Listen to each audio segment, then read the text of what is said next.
এবং তারা যে এই যে চুরি চামারি এই যে করছে এবং খুন খারাপি, এই যে মানুষকে ভোট দিতে দিচ্ছে না, বিরোধীদের কথা বলতে দিচ্ছে না, নমিনেশন পেপার সাবমিট করতে দিচ্ছে না, এইসব মানুষ সব জানে।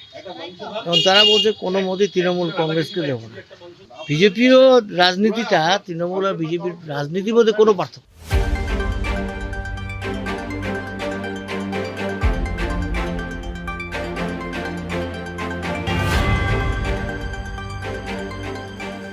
লড়াইটা কঠিন হলেও হাল ছাড়তে নারাজ পোড় খাওয়া বাম নেতা অশোক ভট্টাচার্য।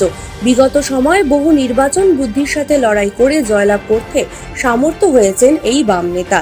সেই কারণে এবার দল তার উপরই ভরসা রাখছে। সেই কারণে ডাবগ্রাম ফুলবাড়ির দায়িত্ব দেওয়া হয়েছে তাকে। দায়িত্ব নিয়েই প্রার্থীদের সঙ্গে নিবিড় প্রচার চালাচ্ছেন সিপিএম নেতা অশোক ভট্টাচার্য। সাড়াও মিলেছে বেশ অনেকেরই। এদিন অম্বিকানগরে প্রচারে বেরিয়ে পুরনো নেতাকে পেয়ে আবেগ ধরতে না পেরে অনেকেই করমর্দন বা জড়িয়ে ধরেছেন এই নেতাকে। তবে লড়াইটা কঠিন হলেও ফল এবার বামেদেরই পক্ষে। প্রচারে বেরিয়ে এমনটাই জানালেন অশোক ভট্টাচার্য। তিনি জানান, বিজেপি ভালোভাবে পঞ্চায়েত চালাতে পারবে না। মূল ক্ষমতায় এসেও মানুষকে পরিষেবা দিতে ব্যর্থ হয়েছে। তাই পঞ্চায়েত চালানোর যোগ্য দল একমাত্র বামেরাই। তাই তাদের উপরেই এবার মানুষ আস্থা রাখবে বলে জানান তিনি।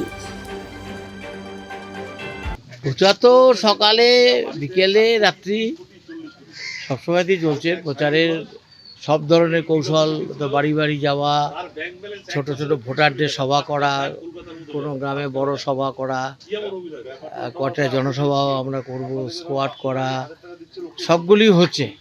প্রত্যেক মানুষের মধ্যে তৃণমূল কংগ্রেস সম্পর্কে একটা বিরাট ক্ষোভ আছে, বিরাট ক্ষোভ। এবং তারা যে এই যে চুরি চামারি এই যে করছে এবং খুন খারাপি, এই যে মানুষকে ভোট দিতে দিচ্ছে না, বিরোধীদের কথা বলতে দিচ্ছে না, নমিনেশন পেপার সাবমিট করতে দিচ্ছে না, এইসব মানুষ সব জানে। এবং তারা বলছে কোনো মতেই তৃণমূল কংগ্রেসকে দেব না। কিন্তু আমাদের কথা হচ্ছে তৃণমূল কংগ্রেসের বিকল্প বিজেপিও না। বিজেপিরও রাজনীতিটা তৃণমূল আর বিজেপির রাজনীতির মধ্যে কোনো পার্থক্য নেই। বিজেপি যে সমস্ত রাজ্যে শাসন করছে সেখানেও ঠিক একই রকম। কর্ণাটকে যা করছে, ও দুর্নীতির জন্য কর্ণাটকে ওদেরকে হারতে হলো। মধ্যপ্রদেশে বিজেপি আছে, সেখানেও লুটের রাজনীতি চলছে।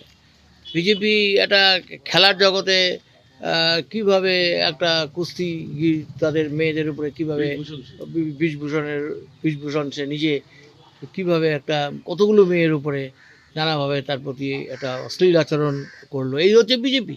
সুতরাং বিজেপি পঞ্চায়েত ভালোভাবে চালাতে পারবে না। তৃণমূল কংগ্রেস পঞ্চায়েত ভালোভাবে চালায় নাই। একমাত্র পঞ্চায়েত চালাবার অভিজ্ঞতা আছে, সেটা হচ্ছে বামফ্রন্ট, সিপিআইএম, লাল পার্টি, লাল ঝান্ডা। সেই জন্য আমরা মানুষকে বলছি আপনারা আমাদের উপরে আস্থা রাখেন।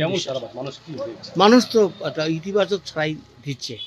ভোট যদি ভালোভাবে হয়, ভোট যদি মানুষ দিতে পারে, তাহলে এখানে তৃণমূল কংগ্রেস ঘটবে।